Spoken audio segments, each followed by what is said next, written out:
Professor Sushil Khanna, former professor at IIM Calcutta, Professor M. Suresh Babu, Director of Madras Institute of Development Studies, and our discussion initiator, Professor K.J. Joseph, Director of the Gulati Institute of Finance and Taxation, to take their seats on the dais. I extend a heartfelt Professor welcome to our Sushil. esteemed speakers, Professor Nanak Kakwani, Distinguished Fellow of the Gulati Institute of Taxation and Finance, and Professor Jayati Ghosh of the University of Massachusetts Amherst, who have joined us online today. Today's plenary session concerns the fiscal framework required for developing economies to balance growth, equity, and sustainability. This discussion attempts to outline the key elements of a robust fiscal architecture suited to the challenges of developing economies. Once again, I warmly welcome you all. Before we begin, I would like to briefly go over the guidelines for our session today. The first chair will introduce the session. The second chair will facilitate the conclusion of the session. Each chair will have 5 minutes. Speakers of the session may kindly take 8 to 10 minutes. The discussion initiator may kindly summarize the key points of discussion and may take 6 to 8 minutes, after which they may open the floor for discussion. We request you all to kindly follow the time limits to ensure a smooth session. With that, I now invite our chair, Professor T.M. Thomas Isaac, to formally commence the session. Thank you.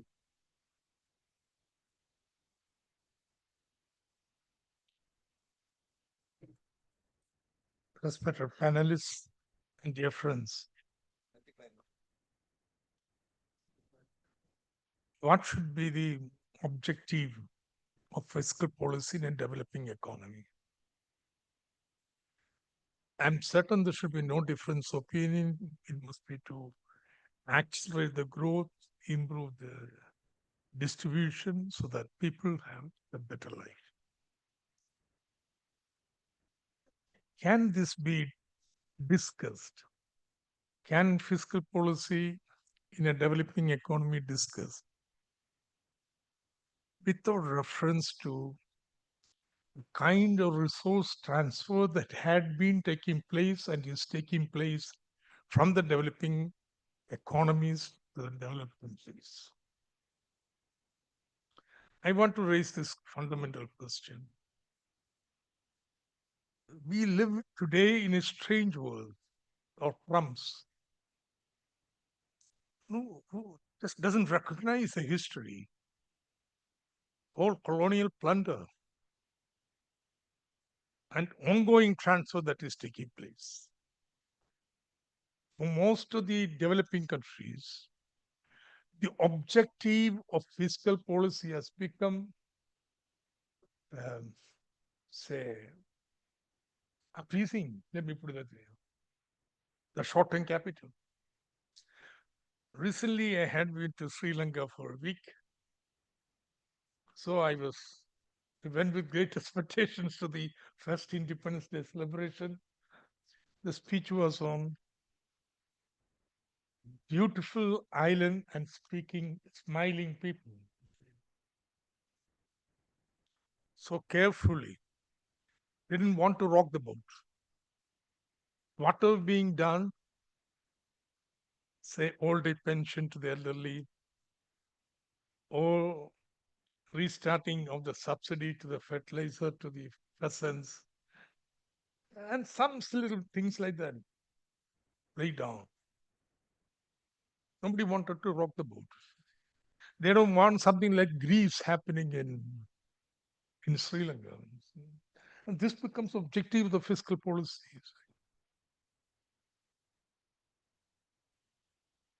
I want to know, how can you ever discuss about development without reducing the international debt, without reducing the transfer that is taking place today to the developed countries, particularly from Africa and Latin America, or the climate justice? Who will finance the just transition to just climate system? I think these are very, very vital issues when we discuss about the fiscal architecture for a developing economy. I will reserve my comments towards the end of the discussion. Of course, you are free to discuss anything. It's your whatever minutes left to you.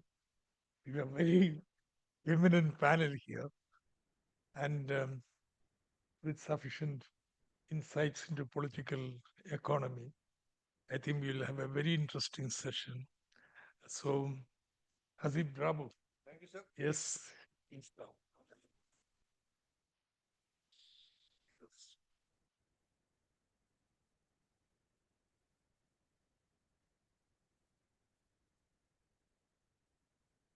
Good afternoon, everybody. Once again, thank you, Joseph. Thank you, Isaac, for inviting me here. And I can do it here, no? Huh? Yeah. Okay. Uh, Isaac, of course, when I was looking at the session topic of fiscal architecture for developing economy, I thought I'd speak about a subset of it because that is generally the flavor of the conference, and something I've been interested in is fiscal architecture for sub-national economies in India. I think that's where the focus. But Isaac, of course, has made it a much wider thing with bringing in the international dimension as well. What I wanted to do very briefly here was to look at the need for a new fiscal architecture for sub-national economies. But to do that, you would have to have a new fiscal compact, which is not just restricted to fiscal federalism, but federalism in general, because that's the overall thing. If you look at it today, how India has changed, one of the glaring things is how the federal compact has changed completely. It's also a fact that the word federalism does not exist in the Constitution of India. It was a compromise that was made for a very political purpose. Once the cabinet mission plan failed, till then, in 1946, Jawaharlal Nehru brought in the Objectives Resolution, which gave all powers to states, residuary powers. Only three things were the center. And it was passed by the Constituent Assembly. Post that, the cabinet mission plan fails, partition happens, and the entire drive to centralize the whole control and make this nation happens. And that's when federalism is brought in at some level, which is very emaciated and very colonial structure. But having said that, I wanted to focus on what should be done towards this end. You see, if you look at 3 decades of change, we have seen transition, at least in my life, from state socialism to business liberalism. We have seen changes from a closed economy to an open economy, and from an open economy to a regulated economy. Um, Again, if you look back in the 50s, when the design of fiscal federalism happens, you see India as a fragmented, protected market across 14 states, across 6 union territories. And today you see it's a common economic space across 28 states and 8 UTs. And one of the defining features of this, which in fact, while we were waiting for the session to start, I heard Professor Ghosh talk about GST, and that's a very centralized. It's not very centralized because GST Council is the only place where states have a seat on the table and well laid out rules. Yes, they're not as fair as they ought to have been, but the fact remains that if you go back in time, in 1991, not a single state finance minister was involved when the entire macroeconomic regime of this country was changed. Perhaps finance ministers like Isaac and myself read it in the newspapers that this had happened in India. That's not going to happen now because 28 state finance ministers are sitting there in the GST Council fighting battles and arriving at a consensus. And not that the earlier regime of VAT provided the state governments flexibility to change rates. We have now, in fact, I see it personally as shared sovereignty, or at least shared tax sovereignty. How it has panned out, yes, there are a lot of issues that everyone has with those in terms of rates, but the basic rates still remain 3. There was just a comment because we heard this while we were sitting here. So again, you see that the market is unified. You have a common economic space, you have a rate structure. So that's the kind of setting we have seen over the years. Again, if you look at the size, 1951 Indian economy is just about 30 billion, which is just about what JK is today. JK, since I come from JNK, I'm giving example of Jammu and Kashmir. That's how big the Indian economy was. And when I see it today, I just attended some sessions in Assam on the advantage Assam and magnificent Madhya Pradesh, and then I see glorious Uttar Pradesh. There are at least 5 states today sadly, Kerala is not one of them, who actually have drawn up plans of becoming 1 trillion economies. It's unheard of. So the states themselves are kind of growing in some way or the other. This is despite the fact that over the last 30 years, the broad trend has been to create larger economic spaces but smaller political spaces. You see large states being fragmented, whether it is Bihar or it is Madhya Pradesh, you see Chhattisgarh carved out, you see Jharkhand carved out. The whole intention has been to make states smaller so that the center has an overpowering influence on the decision making. Revenue dynamics, you look at how states have grown, there is more revenue, they drive public expenditure more than center now.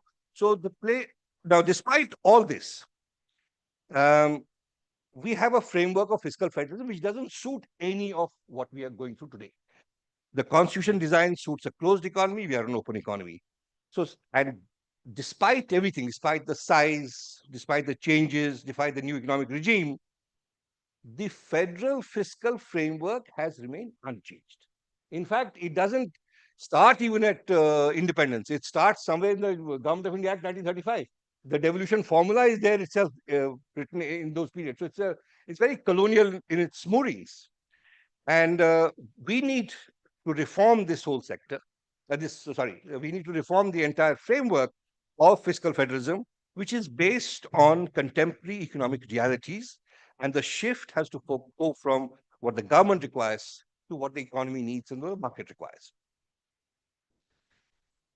One of the things that I've seen federalists, and today also is something that, is the entire burden of song of the federalists has been to blame the center for everything, yet paradoxically look for solutions to the center for everything.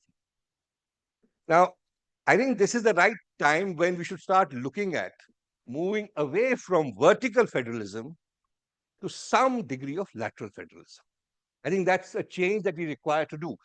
In fact, to give an example, somewhere during the COVID, there was this big debate where Isaac was also a participant, and it was an online debate of how the union government had not dropped tax rates on some of the medical essential commodities. And my question was, why hasn't any state dropped SGST on its own? Why are you asking center to reduce the rates when you are very well empowered to put a zero rate of SGST to maybe 9% on any commodity, or if it was like 12%, 6% would have been SGST. So the states somehow are not taking the initiative despite the growth in size, scale, everything, and yet are stuck to the apron strings of the center to solve all fiscal federal problems. Now, how about, and since this whole debate about peninsular India subsidizing the plains of India is happening, it is important to also recognize that why doesn't a state like, let's say, Kerala, Karnataka, Tamil Nadu, all neighboring and seen as the stars of growth performance, combine to actually make a representation that they work out a framework for lateral transfers between them rather than look at the vertical transfer changes? Is there need to represent to the Finance Commission to introduce this concept and perhaps regionalize the economy in terms of the southern economies because the needs are different, structures are different?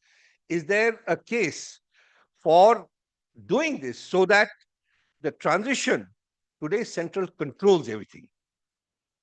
Where it should go to is it should provide the leadership and economic support, which is go back to the original framework, what was envisaged in the Constituent Assembly, in the Constituent Assembly debates.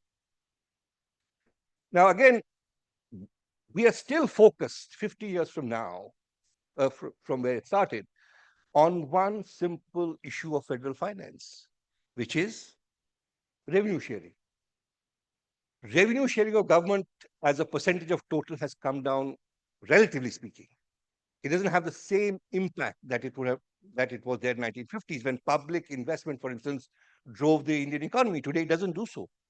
We are overemphasizing the union budget and the state budgets because when you look at the percentage and the potential it has to drive the economy is far less than what it was earlier. Today, the key drivers, for instance, in macroeconomic growth story of any country are natural resources, whether it's minerals, oil, gas, hydropower. These are the revenue drivers. Yet, there is no play that the states have in any of these except a royalty share in which is fixed, not even indexed. So is there now need to move away from just sharing tax revenues to now look at how do you do resource sharing? If you look at it, today's center gets almost 90% of the revenues or resources either directly or through PSUs. So all the ONGCs of the world, the IOCs of the world, or the sales of the world give massive dividends to government of India. Basis what?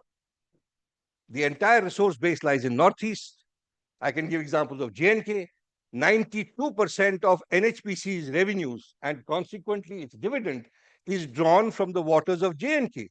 And J&K is suffering from lack of power for the last 30 years. This story can be talked about for any resource-rich state, which is whether it's Orissa or it is Assam. You find that the major thing comes in from the point where the resources, even though are in states have very little play in it. The Minerals and Mines Act decides everything where there is no state has any play on that. Is this the time to start moving from a tax sharing regime to a resource sharing federalism and move away from these transactional revenues and build it into the institutionalized system? That's something that the Finance Commission's mandate can be. This time the terms have been already done, but is there need to look at that from the perspective of the Finance Commission as well? Now, again, if you look at it in terms of, sorry, yes, sir. If you look at it in terms of the decision making till very recent, till the economy opened up, fiscal policy drove the economy. Today, the impact of fiscal policy is much less, and that of monetary policy is much, much greater. What role does any state have on monetary policy? Nothing. So you see, is there now need to widen the ambit from going in from fiscal domain to monetary policy regime?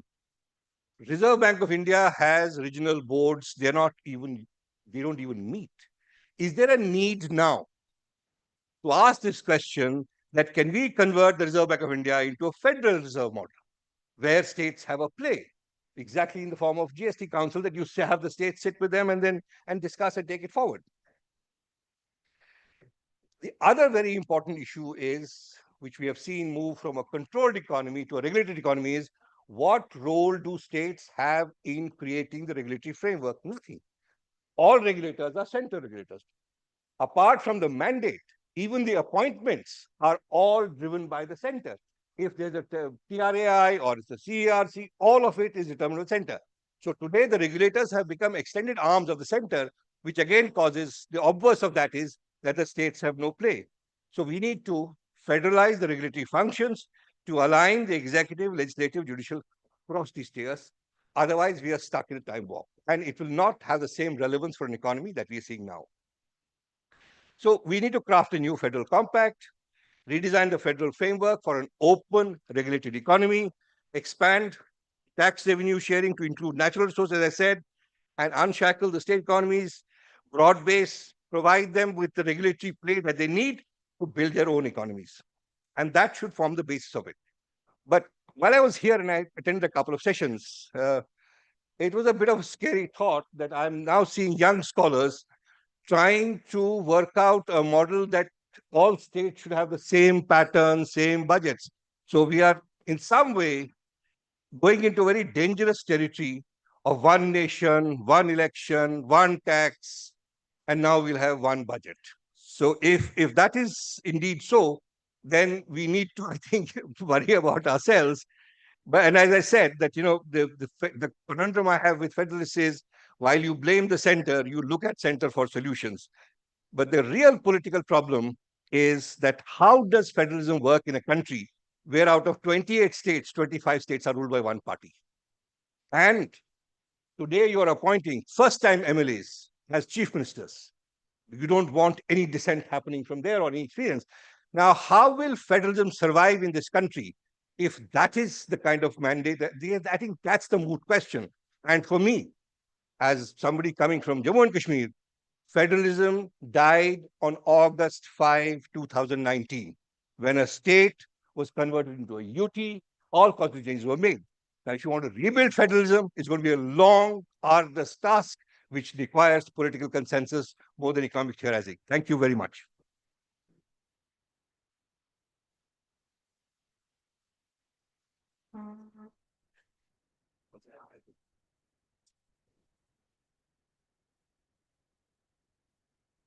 Dr. Hasib's narrative was more on federalism.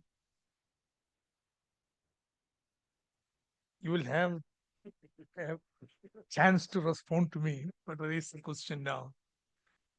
The second part definitely we could discuss. But I thought you missed the main trend today. It's outright centralization. You have a state, your own state, which has disappeared. Yes. It can be done with Kerala also. So, that's this fundamental trend in Indian federalism. You cannot avoid that and discuss about a future vision. For me, fiscal federalism means I cannot control what happens in the world, which I mentioned in the introduction. Not even India. I don't think I could. But I want, at least in this little part of India, just have fiscal freedom to pursue certain development policies which we aspire for, you see. The legislative, administrative, fiscal rights on this are being abridged. I'm certain you'll have a response to that. May I call upon Nanak? Online. Okay, fine.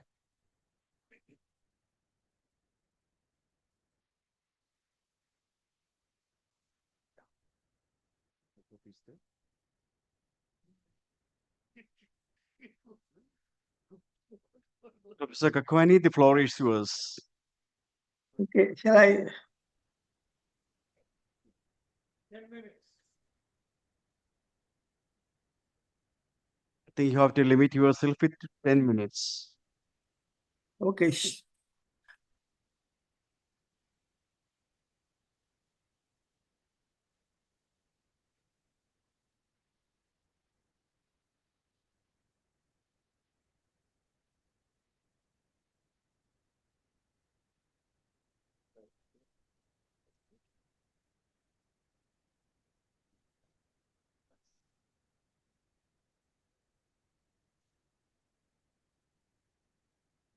Yeah, your Okay, slides can I, are can working I well. start now? Yeah, very well. Yeah. Okay, thank you, Joseph. This conference has been a great conference. I enjoyed sessions yesterday, and it has covered a wide range of topics. Anyway, I have very limited time now, so let me dive on it immediately. So I will be, in any closed economy, income is generated through the production involved in using the various factors of production, creating market distribution of income among individuals. So this income is generated in the market and distributed automatically to all individuals. So from this, a distribution emerges, which we call it as a primary income distribution or market income distribution. Now, government collects revenue from various economic activities to finance expenditures. And so public finance documents all the revenues or taxes collected, and also the expenditures made by the government. So this gives a snapshot of the public finance, gives a snapshot of all the expenditures and incomes. So this is a detailed account of all the taxes and government expenditures. So it is a very useful summary or aggregate picture of the fiscal policies. But in this paper, I will be focusing on fiscal policies that have a direct and indirect impact on people's living standards. So So every government policy results in winners and losers, raising important questions about who should pay, who should be the winners and who should be the losers. What are the guiding principles for determining the winners and losers? How should we determine fiscal policies to enhance living standards of the people and their well-being? So I will be addressing all these fiscal system issues, more concerned with the distribution which emerges from it, the secondary income distribution. So primary income distribution is the market income distribution, and then all the government interventions, they generate a secondary income distribution. So it is the secondary income distribution which impacts the people's lives, living standards.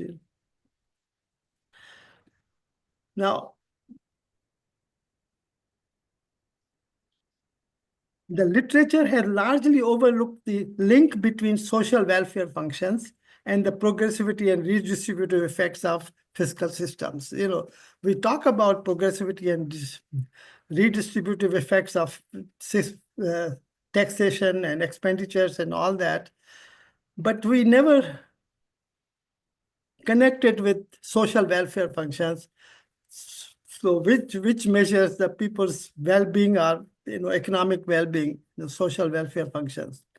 So in this paper, we have developed a methodology to link social welfare functions with progressivity and redistributive effects. So our focus throughout in this paper has been on providing an evidence-based assessment of fiscal policies. So what we are after is the secondary income distribution, which impacts the people's lives. So now, how do we define fiscal systems? So we have categorized the fiscal system into 5 broad categories of taxes and expenditures. One is the direct taxes, then indirect taxes, indirect subsidies, government cash transfers, and government's in-kind transfers. So these are the 5 broad categories. So a comprehensive fiscal system encompasses various subcategories under these 5 categories, namely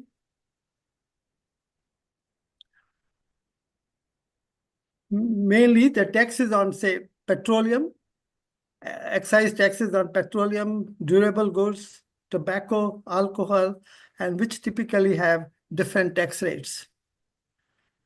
Now, government charges fees and fines for regulatory services like vehicle registration, driving license, parks, and speeding fine, and so on. So these are all different components of the fiscal system. So 5 broad categories which I have specified allows us to measure the impact of fiscal policies on individuals' living standards of living through household income and expenditure surveys, providing an evidence-based assessment of fiscal policies. So this one aspect of the fiscal policies. Then there's another aspect of fiscal policies is the macroeconomic fiscal policies. The fiscal policies are vital for managing macroeconomic stability as they help address the fluctuations in aggregate demand that can lead to inflation or economic downturn. So the excessive demand causes inflation, harming low-income individuals, while insufficient demand can trigger unemployment and severe economic recessions. So fiscal policies are critical for macroeconomic stability, primarily by managing the aggregate demand through tax cuts or increased government spending. So although these policies have enormous impact on people's lives, people's well-being, but it's very difficult to allocate who are the beneficiaries or who are the losers of these policies. Very difficult to allocate to individuals. So it is challenging to measure the impact of such policies, requiring research. And then recently there has been a lot of debate on tariffs. I think in India also, with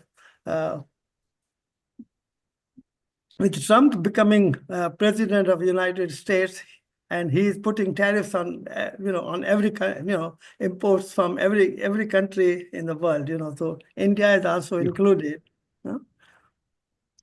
You have 5 more minutes, please. Yeah. Professor Kakwani, 5 more minutes. Anyway, so let me leave this.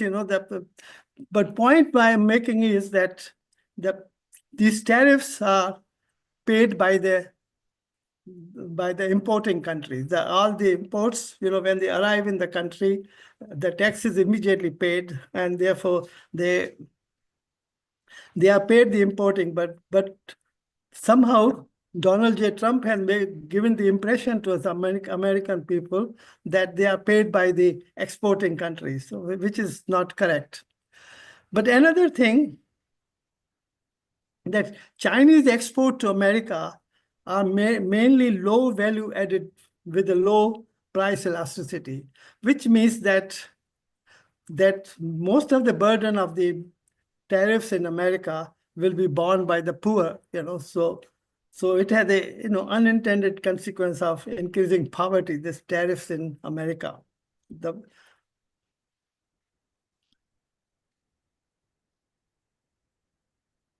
Now, fiscal system I have described is incomplete because it misses corporate taxes, pollution taxes, business taxes, and subsidies to enterprises. So the government invests in infrastructure, public services such as roads, parks, hospitals, and defense, which are considered public goods that benefit everyone. So we cannot just allocate how much different individuals are benefiting from these public goods. So that is another challenging task, that when we are talking about the fiscal policy, how fiscal policies impact the people's lives or standards of living. So it is very, very challenging for both developed and developing countries. So now, how to assess these? There are two principles. There are two things: efficiency and equity in taxation. The taxation literature emphasizes efficiency and equity as key principles, but distortions from tax liability can lead to the loss of social welfare by allocating individual behavior. The equity addresses the distribution of the tax burdens among citizens, emphasizing that taxes should be fair. So most of the emphasis in this presentation will be on fairness of taxes or distributive justice. That how taxes are collected from who's paying the taxes and who's benefiting from that. So my focus in this presentation is on the distribution, the secondary income distribution, which has impact on people's living standards. Now, in tax literature, we have the horizontal equity and vertical equity. Now, these two concepts, the horizontal equity. Hello, demands- Professor Nanak. The Yeah. chair speaking. We'll let you conclude now. Oh, okay. Okay, let me this final, this is the total fiscal system, I am presenting here. Now, in this case, supposing W is the social welfare function. So this is the change in social welfare function. So how much is the contribution of the taxes? There are supposing K taxes, and each is contributing to the social welfare function. Similarly, there are L government expenditures. So this is the complete fiscal system. So if total if the total taxes are not sufficient to meet all the expenses, then governments run deficit, and they, they run the deficit, and which means that they have to borrow money from the market by issuing the bonds and all that, and then they have, they have to pay interest. So this is the complete system we can describe as a fiscal system. So this is the one, my vision, that how we can contribute, because if total welfare is negative, which means that all the government interventions are reducing the social welfare, so which may not be acceptable. And then another is that if change in welfare is positive, that means that government is contributing to increasing the standards of living of the people. So this is a very important, equation which gives you the broader picture of the Please whole conclude. Please fiscal conclude. system. You have already Okay. taken 15 minutes. Oh, okay, so when, so it is possible when government is running a deficit, then, it has to pay interest rate, and then when it reduces to social welfare. But when government is having a surplus, then it gains the social welfare functions. So these are the different components of this. And I wish that somebody takes up this research topic and works on this complete system to find out the overall impact of the fiscal policies. Because what I find here is that some people are talking about GST or income tax and all that, and different expenditures individually, but it will be very useful and interesting that how the total all government interventions, they impact the social welfare. So that is, Thank you. the conclusion. Yes, thank you. Now, Professor Jayati Ghosh. She's online. Thank you very much, Isaac. And it is really a pleasure to even virtually be on a panel with you.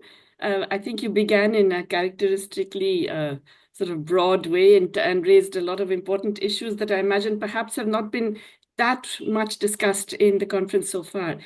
And of course, Hasib has also raised some very provocative points, but I'm not going to be drawn into Hasib's points right now. I want to actually come back to the issue of the macro policy in a developing country. That is the title of this particular session.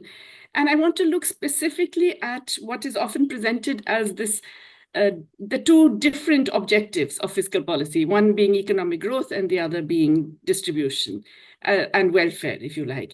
And they are often seen as competing. I'm really arguing that that is the wrong way of looking at it. That fiscal policy obviously has direct distributional effects. I think Nanak Kakwani already referred to that.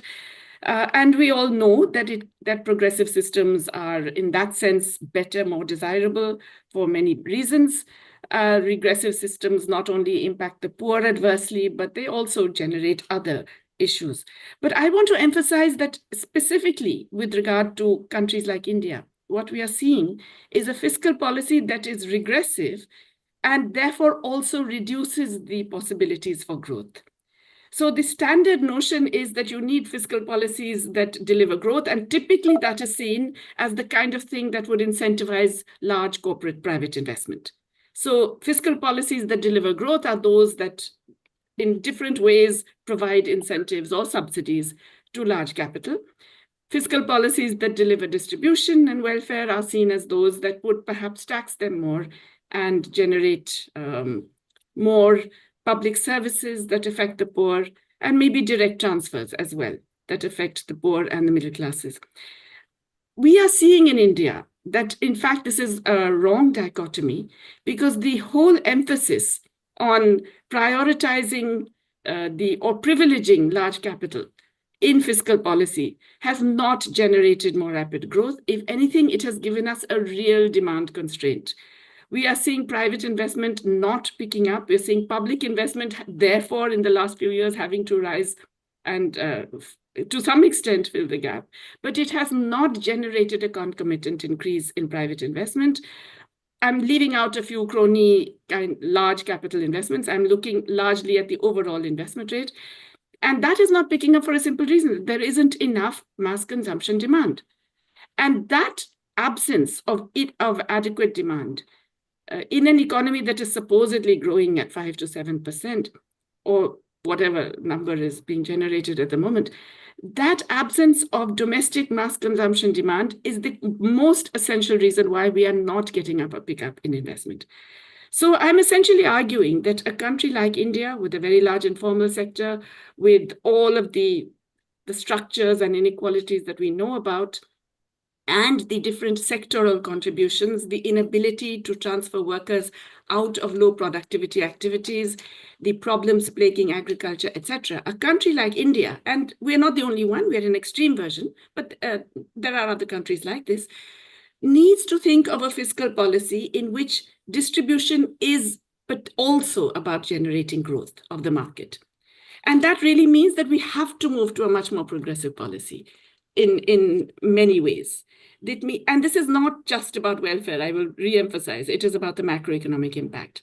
In terms of revenues, we have to shift much more to progressive direct taxation, which means not just income taxes rather than indirect taxes, but also within income tax, a much greater focus on the richest, not just on the salariat, but on the very, very richest, which really means introducing a wealth tax. Now, the idea for a wealth tax on the extremely wealthy is gaining a lot of international traction. The G20 resolution that our Prime Minister was party to in Brazil last year very clearly states that there is a need to look at strategies to ensure taxation of extreme wealth. And that, they're going to work together, apparently, to think of ways to do this. Now, wealth taxes for the extreme wealthy are much more feasible today than they were before, simply because we have more data on those who are holding extreme wealth and where they hold it, because of the automatic exchange of banking information, because of some degree of greater transparency in a lot of the financial flows. So this means if we did want to tax, let us say, centimillionaires in India, we have enough information on at least financial assets and where they are held, and we can actually impose a wealth tax. The idea of this is not necessarily that it's a tax on wealth. It can be a tax on dividends, on interest, on incomes, but it should amount to 2% of the estimated wealth. That's the proposal for the minimum 2% wealth tax on extreme wealthy that is now gaining a lot of traction. This is not something unthinkable. Relatively small economies have done it. Colombia has introduced it 2 years ago. A large number of other countries are beginning to introduce it or thinking of introducing it. A wealth tax in India, if along the lines that have been proposed on 2% on centimillionaires, those who are holding more than $100 million worth of financial assets, would generate somewhere in the range of 1.5% to 2% of GDP, according to some estimates. That's a significant increase in total revenues in our economy. And it would shift the paradigm away from the regressive system that we have today to a much more progressive system. We also have to make sure that big business and large corporations and multinational corporations pay the same effective tax rate as medium and small enterprises. At the moment, they do not. At the moment, medium enterprises and cooperatives pay higher effective tax rates than some of our largest conglomerates and certainly multinational corporations. With multinational corporations, it's a more complicated thing, and it's true that we need more international cooperation for that. But the digital services tax, for example, is a good way to proceed. But our large corporations, because of the many exemptions and the different kinds of ways and loopholes that they are provided with, end up with much, much lower tax rates than, in fact, the typical middle-sized or small enterprise or the cooperatives who cannot, in fact, engage in all of that fancy footwork. So we really do need to change the basis of our revenue base from the focus on the backs of the poor and regressive taxation, indirect taxation, to those that actually get after those who are holding the wealth. Now, this also means we have to change the spending patterns. And specifically, in the kind of economy we have today, we have to emphasize social spending and public investment. This is necessary not just in itself and because we are under-providing basic social services in our country or in many other countries, but because of employment generation. It's our biggest macroeconomic problem, the inability to generate good quality employment for the huge, supposedly demographic dividend, which is now a demographic disaster, of young people, more and more educated young people as well, who are unable to find decent, productive employment. So we really have to double, triple our social spending and massively increase public spending in a way that would improve the capacities and the capabilities of small and medium enterprises. I once again, yes, I'm about to conclude. So I just want to repeat that what I've described, I think, is absolutely relevant for India, but it is completely relevant for a whole range of developing countries. And that means that if we're going to do this in a world which is increasingly insecure, we have to enter coalitions. We have to get into coalitions of countries that are working towards these kinds of alternative strategies. And that is the only way that we could generate a more viable tax system for a developing economy in today's world. Thanks. You have still 2 minutes left. Can I respond to her? Yeah, Professor Sushil Khanna.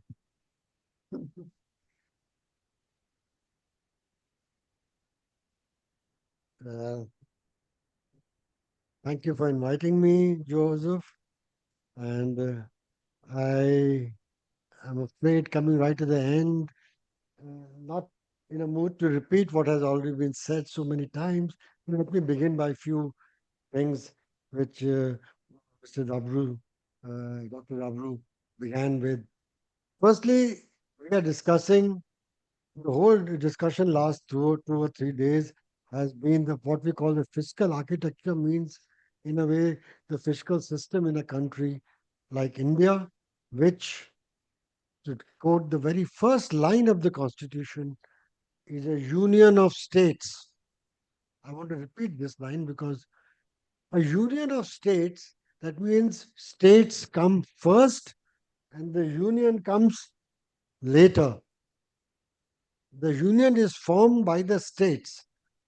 So, as Mr. Babru was saying, how can a union abolish a state then? As Professor Isaac was saying, can Kerala be abolished as a state?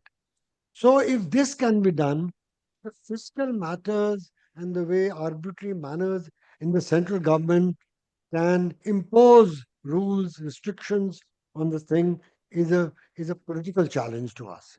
It's a challenge for all states in the country and for the polity of the country. Whenever we have strong governments in Delhi with large majorities, they undermine the states. When Indira Gandhi, you look at it, she used to dismiss the chief ministers. Rajiv Gandhi time when he had 400 people, MPs with him, and of course Mr. Modi.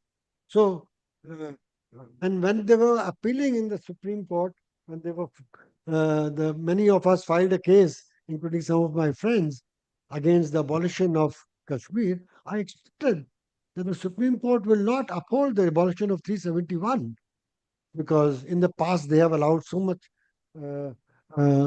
violations of the special privileges of Kashmir. But they will at least restore the statehood. All they did was ask the central government, when are you going to restore it? And the government said, we will do it very soon, sir. The elections have been held, a year has gone by, and there is no sign of it. So I'm just laying the context in this fiscal things. But I want to move away from the center-state relations of fiscal relations. As I said, there are far more competent people in this room. I'm not the expert on it. I want to move to some of the other issues which our young scholars were raising in the morning. There was a question raised from our friend from JNU. There was another question raised here that is the supply of, uh, of savings stationary on inelastic. Okay, what determines private investment? That we always worry that we are going to squeeze out the private investment.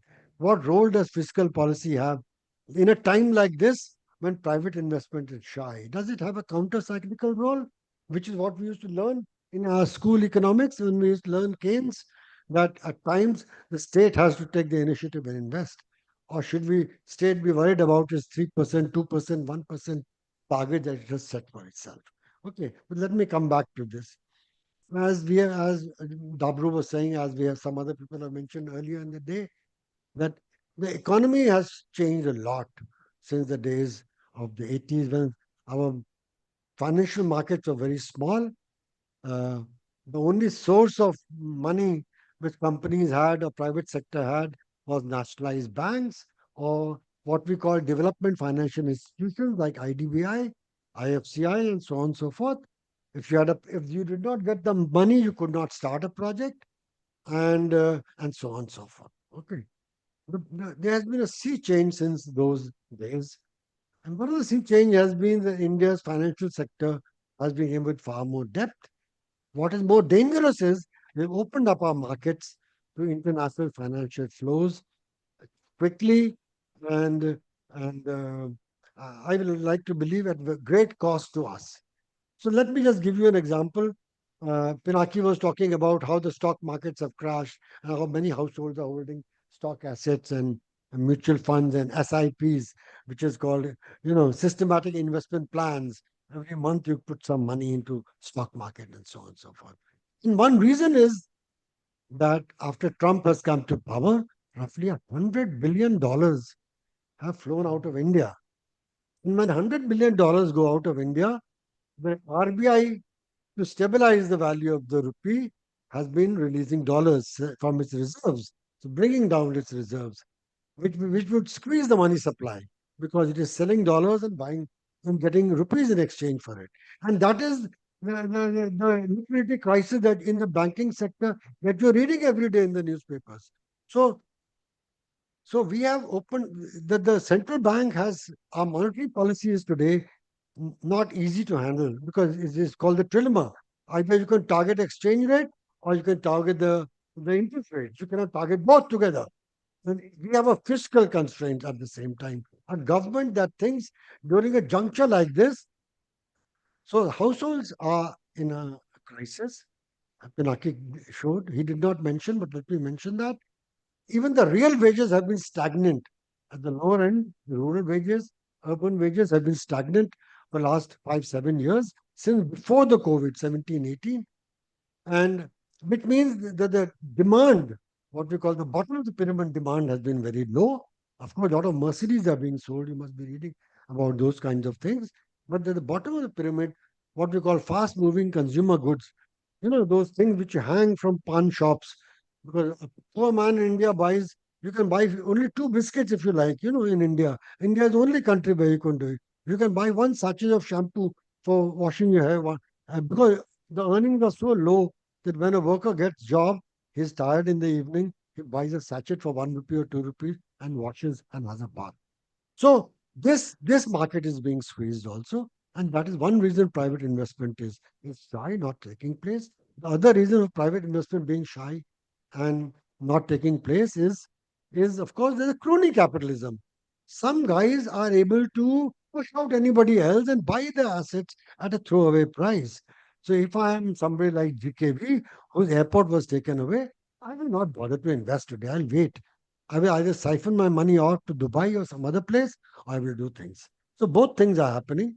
Okay, that so the at this point of time, what is the role of fiscal policy?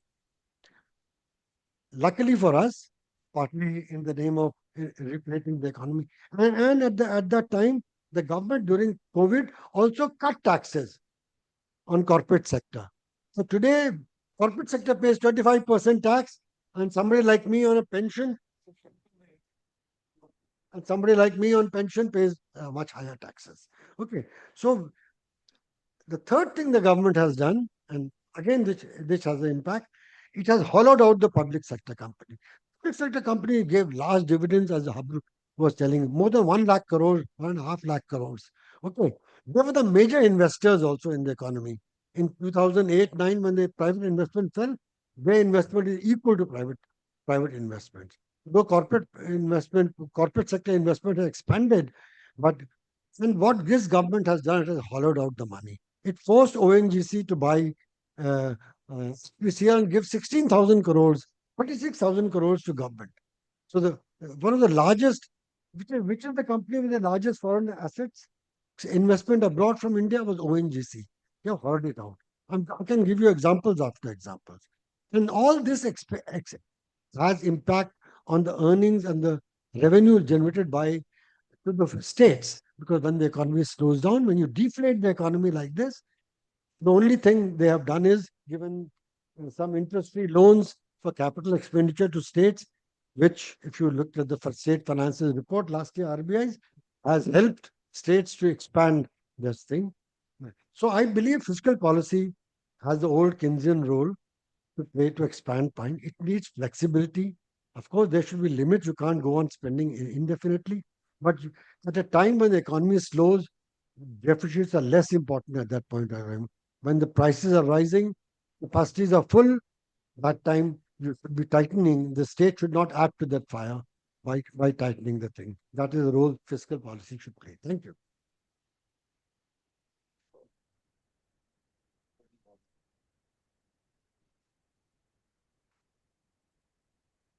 Thank you.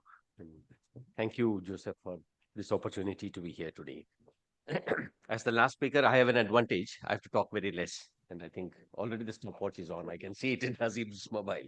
Okay. I'm going to talk about 5 points, which I think is relevant when we talk about a fiscal architecture.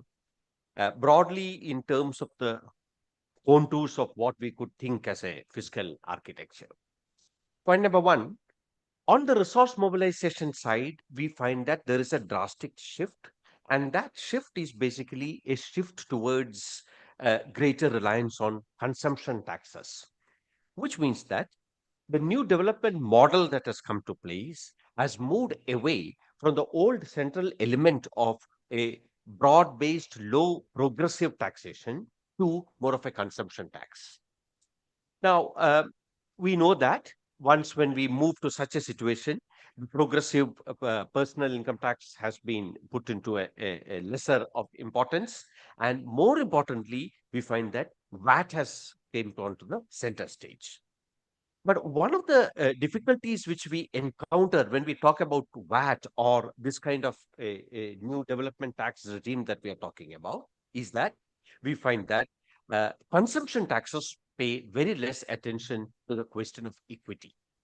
So when we are thinking about a fiscal architecture, we need to rethink as to what should be the role of this old, progressive taxation, which was heavily income tax based, to the shifting to the new, whatever we call as a VAT regime. And that is, I think, one of the important points that we need to keep in mind. The second point that I want to highlight is there is a tendency for what we would call as earmarking taxes. That is, we find that earmarking is done for financing very particular activities. Yeah. And this is generally not a good practice in terms of public finance, but this is a widespread practice. And the problem here is that when you have earmarking, we find that we are actually tying together two very complex decisions by a funding one from the other. And this is unlikely to make either budgetary decisions or policy outcomes better. Now, this is a tendency that we find in most of these developing countries, that there is a earmarking, and the classic example that now we talk about is green taxes or whatever kind of environmental taxes that we talk about.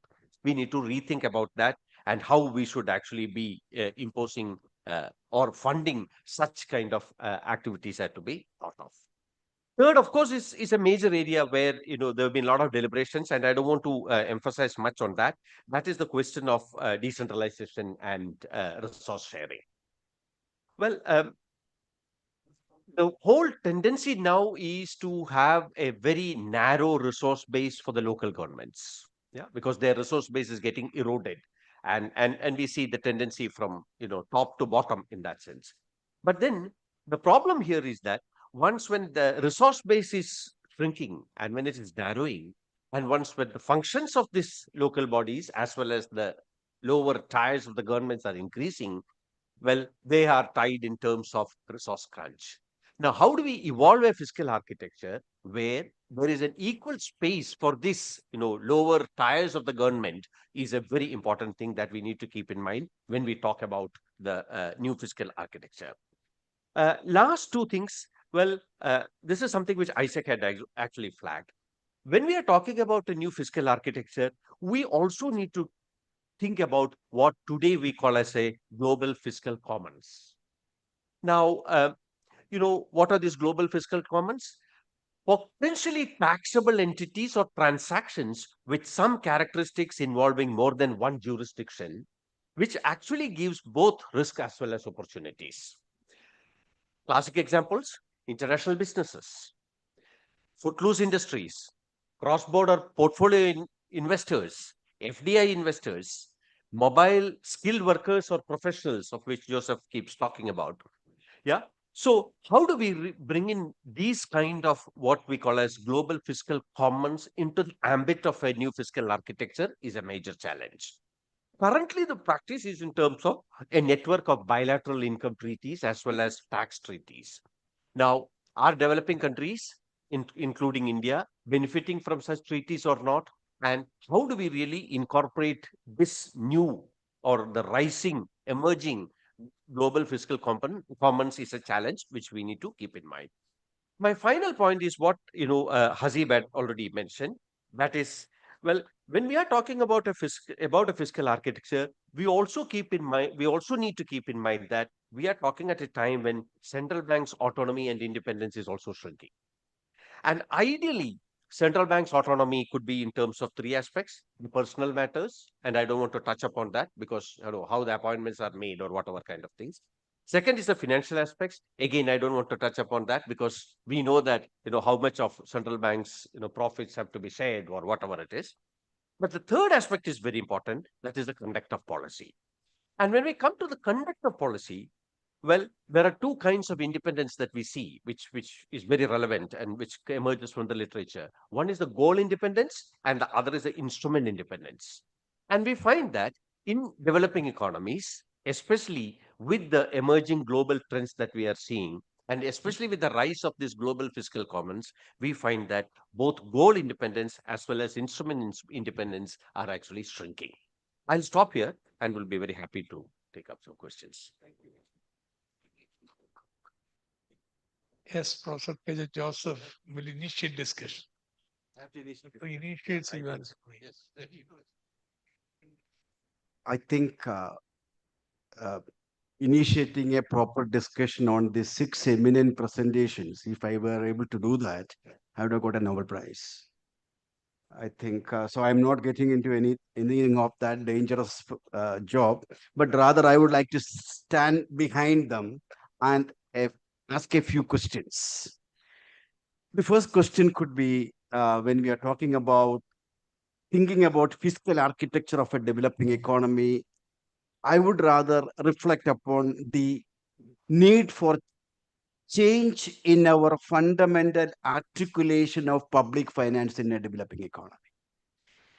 As we all know, the fiscal public finance thinking, basically in terms of these three pillars, allocation, distribution, stabilization, came from the Musgravian context of 1959 when where he was thinking about a developed economy with a $3,900 per capita income.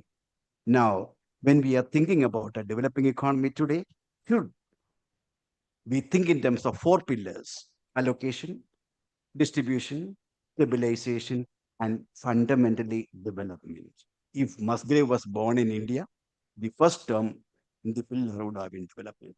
Am I right? Second, once you think about development in a fiscal federal country like ours, I would like to see in a systemic way. Fiscal federal system has got four actors. One, the union, the state, the people of the state concerned, the people of other state concerned. So you will find some kind of a specialization for historical and other institutional reasons. In that sense, I will divide Indian states into two categories. Those specializing in tradables, by very nature, they are taxable. Example, Maharashtra. Of course, how much Punjab friend is also here. And Maharashtra, by specializing in tradables, they first act, the state government get benefited. Yes, GST you get. union government get benefited. You get CGST, and naturally, people of the states are benefited because they're getting employment opportunities. Other states are also benefited because of a whole lot of reasons, maybe reduced price of manufacturers, or Malayali can get a job over there. Now coming to the next category of states, like, oh, okay, even there is Punjab. Punjab produces tradables, but they are not taxable. But suppose Punjab government, instead of producing 100,000 metric tons of wheat, suppose they were producing 100, instead of that, they were producing 100 metric tons of steel, the state government would have got taxes. Here, today, they are not getting taxed. That goes behind the fiscal strength of that state. Coming to Kerala, for example, Kerala, I would articulate state as specializing in a non-tradable human capital. In the production of that human capital, when the state government employ teachers and doctors, central government get benefited, they get income tax. This is not tradable. They are mobile. They are today in 180 countries out of 193 countries, and they last year contributed to like $16,000 remittance. So the central government is happy because your external balance is, out of 640. Now, people of the state are happy because you get remittance. You will find, you should go around and see these 4,000 square feet houses and one lady and a dog living over there. Big houses all around. State people are happy. Union is happy. Other states are happy because we export human capital, embodying knowledge. Most important resource of the modern economy. Okay, now, but the state government gets nothing. They practice PPP by borrowing money and invest in human capital and education and etc. etc. And they get nothing. Instead of producing 1 lakh nurses, if they had produced 100,000 tons of steel or cement, state government would have got taxes. They are not getting anything. So this actually, so when you are talking about development, with an understanding of fiscal performance, fiscal health index of the type myopic index which are being prepared. In fact, Gondraus have already written about it. Today we have my colleagues Nirmal and Suma along with me. We have written a piece in time. Okay, now next question which comes to my mind is, for example, if that is indeed the case, if you bring in development, then you have to understand what a developing economy is. 1956, 3 years before Musgrave, that is already explained by Richard Nelson, who passed away last month. He said, you have low, your ability to save is low. Without saving, low investment. Without low investment, low income. So the state finance ministers or a finance minister of a developing economy has to either beg, borrow, or steal. And only a few options left with it. 3 minutes are enough, right? Now the question is, when you are talking about these kind of states, for example, when you are talking about FRBM, what could be, if there's no other way, we have to borrow. What should be an ideal fiscal responsibility legislation? Should be fiscal responsibility and budget management, or fiscal responsibility and borrowing management, in a way to see that every rupee that you borrow is invested on projects which brings returns higher than the rate of interest that you pay. Now, finally, about GST in this kind of system, how do you articulate GST in a fiscal federal system wherein you are not compromising the fiscal autonomy of the states? Now, see, we have, it is already, in fact, Drabu has already said why they could not do away with your GST. I would rather instead ask, for example, you can think in terms of a system wherein a rate is fixed. Now we have too many rates. That is a major problem, I was told. Maybe it can rate into 3 rates. Then the states can be given a freedom, and the state legislature can take a decision in terms of, say, for example, your GST council can decide that the state will have a freedom to change your rates within 3%, example.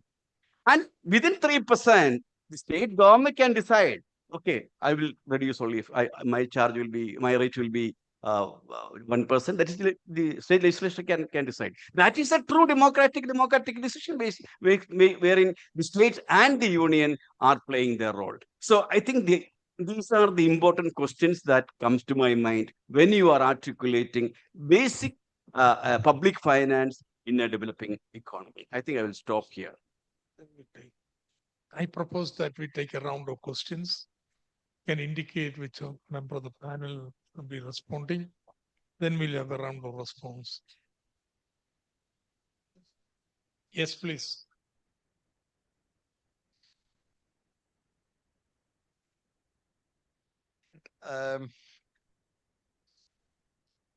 Very interesting presentations. Some of them are provocative, and I refuse to be provocated because that would take a longer time. But let me just start with some, in fact, supplement what Hashib Drabu said. Yeah, we have a problem with the center, but we go to the center for solution. Now, and the issue lingers on and on and on and on. See, one of the things that is a total missing thing in the Indian, multi-level system, I won't say federalism, is an absence of an institution for intergovernmental coordination, intergovernmental bargaining, and conflict resolution. First, Administrative Reforms Commission suggested we should have it. They didn't act on it way back. Then Sarkaria Commission made a recommendation. They did not act on it.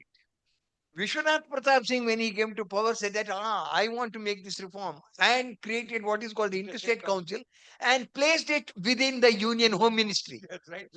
An umpire cannot be a player. Okay, now, when you are talking about the fiscal architecture, in a system where you have a coalition government and regional parties become some of them becoming sort of pivotal members of the coalition, some of them becoming sort of on the other territory, you do need an institution for reducing the transaction cost of bargaining, and transaction cost of getting the information. Because we do need to have sufficient information. I mean, in fact, you see, even the GST negotiation, the states agreed simply saying that I will get 14%, this thing. And the long-term thing, was not really seen, so we do need to have an institution for that's one of the important things for a multi-level system like ours, a union like ours. And now, macroeconomic stability, you want to make it, sort of decentralized. Now, you can't do that for the reason that there can be only one money supply authority. And I mean, it is definitely macroeconomic. The subnational governments have an important role in macroeconomic stability, but the predominant role will have to be continued to be played by the union government. And that we need to recognize the fact of, recognize that there has to be an overall control over the debt. Overall control. I am not saying this thing. And the responsibility for doing that is with the union government. It has to do that. Now, on the issue of equity and the incidents, I'm sorry, the income tax and the consumption tax and this and that. You really look at the distribution. I mean, you may say that 1% of the people have 20% of the wealth and income and all that. It's all fine. But as of today, only 2 to 2.5% of the people pay the income tax.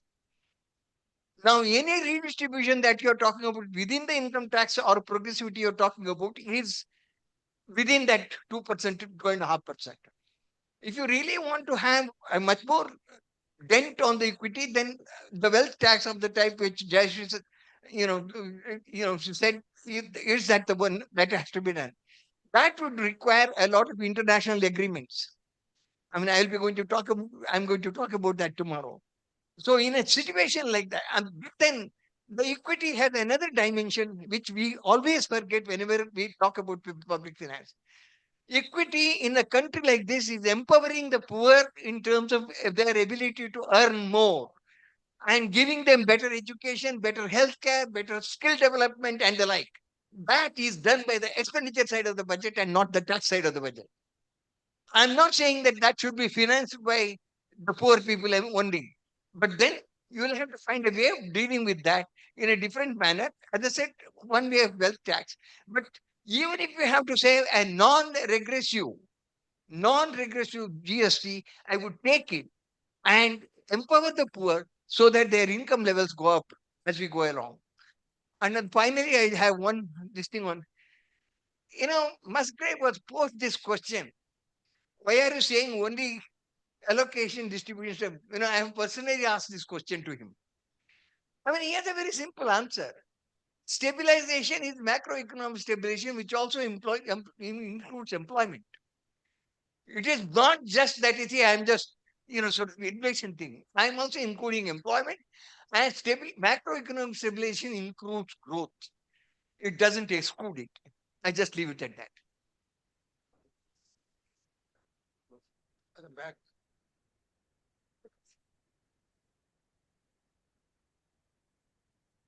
Thank you, sir. I have a question to Professor Jayati Ghosh. Uh, she is online. Jayati, this is Shurajit. Professor Jayati? Professor Jyoti? No. Okay, I think, sorry, that's okay. Sorry.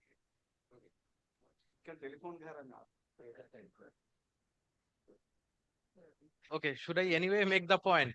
Can raise it, one of the Yeah, panelists. when basically what I had in mind is when she was talking about distribution as well as growth, I was reminded of wage-led growth as opposed to profit-led growth, which we were taught by Amit Bhaduri, Mikhail Kaleski, and MPC would be higher and multiplier would be higher. So my question was whether there is a possibility or how feasible to have uh, a wage-led growth in true sense in Indian context, in current Indian context, as opposed to ensure distribution as well as growth in the country. Thanks. Professor Pinaki. Thank you. I just had two observations to make. One is on the question of, as we are discussing new architecture, I thought I'll put this as a comment. One is because of that way economy has developed, nature of technological changes, etc. A lot of unconventional sources of revenue have come, and that has gone to the central government. So like 2G, 3G, 4G revenues.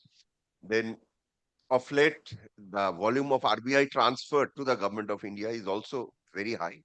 So this gives an extraordinary amount of fiscal headroom to the government of India, which is not shared with the state. So if we are talking about new architecture of federalism, how this fiscal space should be used, I think some consultation with the state would be useful. So, and the state should make that demand rather than just saying that what should be the level of devolution. I think there is a lot of fiscal space outside the one which is divisible, and how that has moved over time. I think some serious research on that and how it has impacted state finances because of proliferation of centrally sponsored scheme finance to these resources will be very important. Second issue, I think when we talk about new architecture of development and financing, I think one issue that is very, very important and going to and would demand a lot of resources would be the climate financing and climate related expenditure. Since 80% of the climate financing expenditure is done by the government in the public sector, it's not driven by private sector.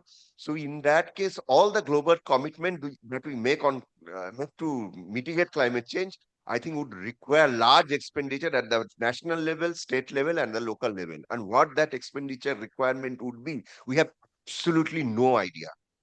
So I think some work on that would also be useful. Thank you. Yes, Anida. So my question is regarding this wealth tax. Actually, we had a wealth tax from 1957 onwards, and we abolished it in 2015. the reason for abolition was the lack of collection.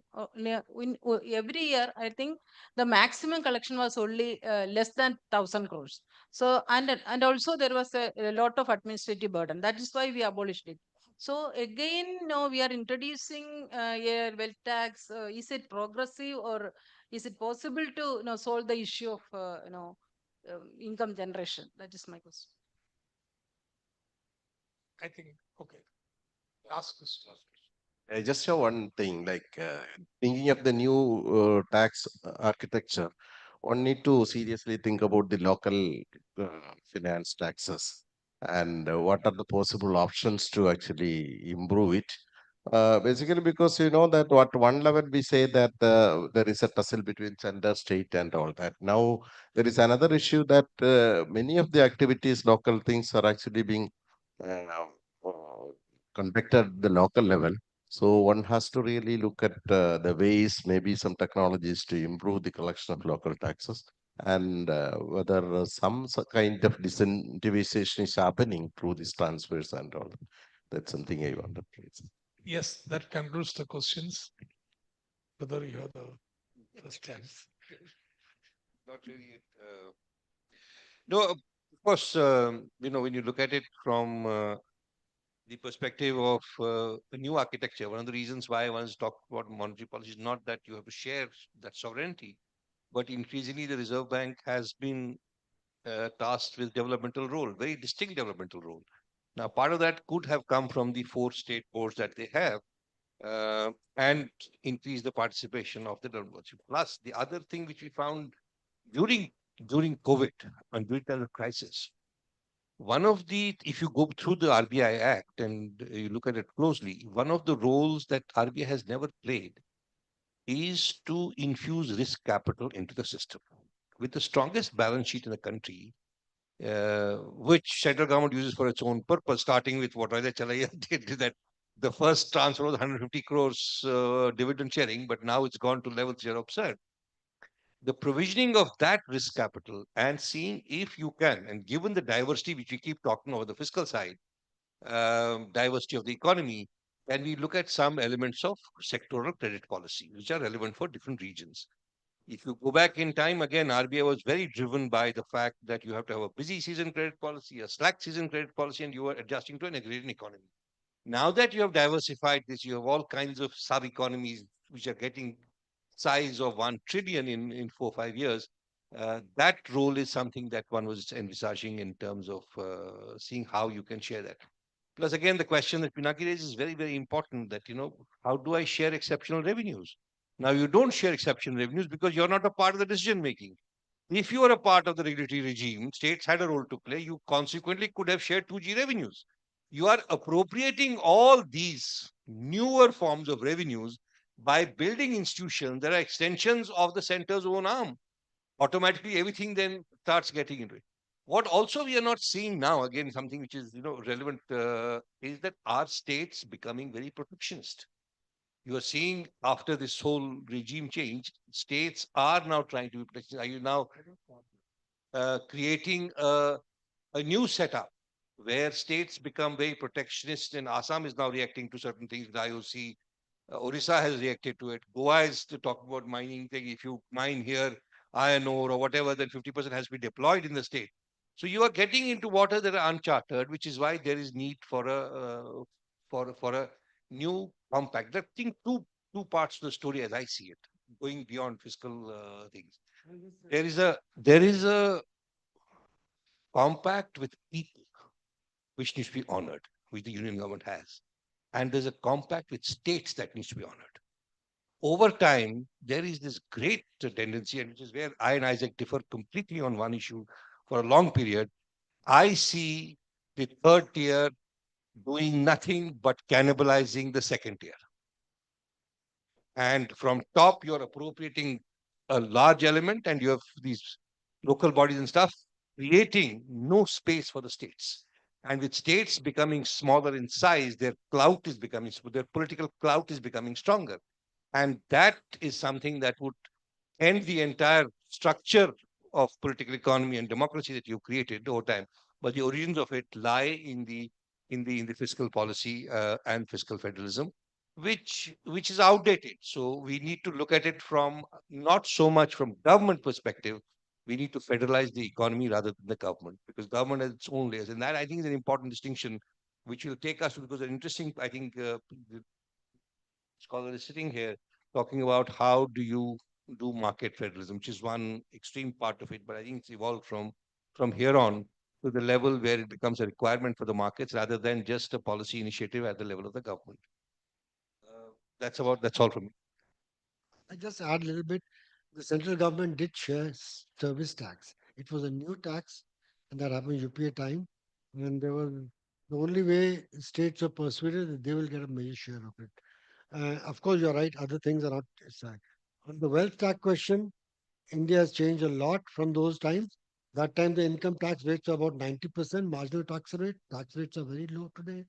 Okay, even for the rich, if you are 4 crore, 5 crore income, they are about 38, 39% maximum.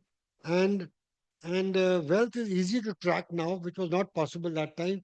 It was bulk of it was property, land, and so on. Today it's mainly stocks. When we say so and so billionaires, we are looking at stock market holding of these people, which is very easy to track and very easy to.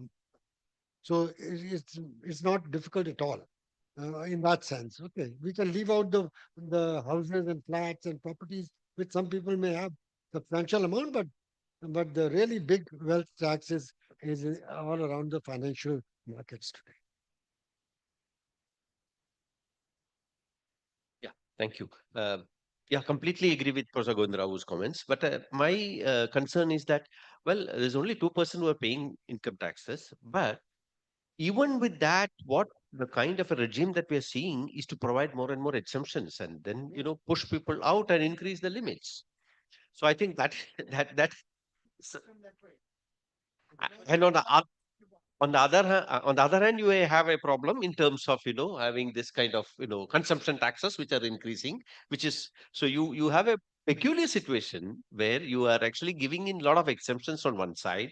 At the same time, you are imposing a lot of consumption taxes, and that is where I find there is a problem in that. Coming to this question of profit-led or wage-led growth, yeah, it's very, very interesting in the Indian context. But the point is that we are talking of an economy which is having perennial underemployment, A, wage determination processes, as well as the institutional mechanisms through which wage bargaining and determination has been, weakened over a period of time. And in that setting, especially with very high levels of informality in work, uh, I'm not very optimistic of a wage-led growth strategy. Yeah. Well, it has been an interesting session, and now it's going to conclude. Only point that I want to make is this. The countries consist of regions of shared history, experience, and culture. And within regions, there are localities. The policy making is linked to these divisions and must be on the principle of subsidiarity. That you have a space at the locality to intervene, at the regional level to intervene, based on the principle of subsidiarity. The financial architecture, what I aspire for, should also conform to this. Unfortunately, in India today,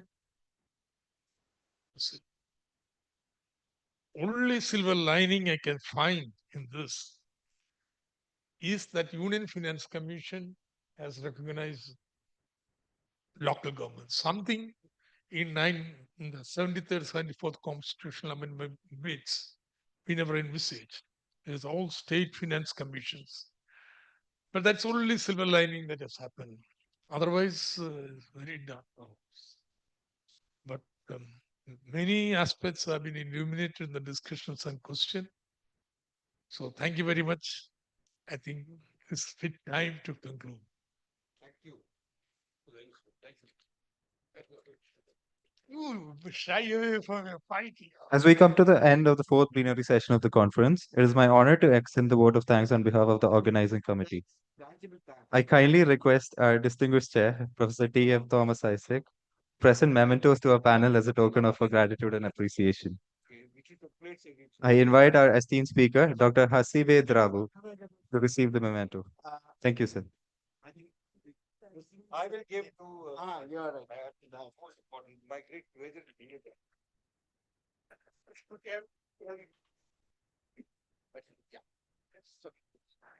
I invite our esteemed speaker, Dr. Hasibe Drabu, to receive the memento. I invite our distinguished speaker, Professor Sushil Khanna, to receive the memento. Thank you, sir. I now invite our esteemed speaker, Professor M. Suresh Babu, to receive the memento. You already got. Okay. Okay. So I have to receive. I now invite our discussion initiator, Professor K.J. Joseph, to receive the memento. We extend our heartfelt gratitude to our speakers, Professor Nanak Kakwani and Professor Jayati Ghosh, who honored us with their presence online today. Thank you, sir, and thank you, ma'am. And finally, our deepest gratitude to the audience for their contribution and participation in the session. Thank you. With that, I thank you all once again and look forward to welcoming you tomorrow in the final sessions of the conference. The dinner will be shortly in the basement area. We wish you a wonderful evening ahead. Also, I have an announcement to make. We got a lost ID card of Mr. Mohammed Hashim from Kriya University. Mr. Mohammed Hashim, we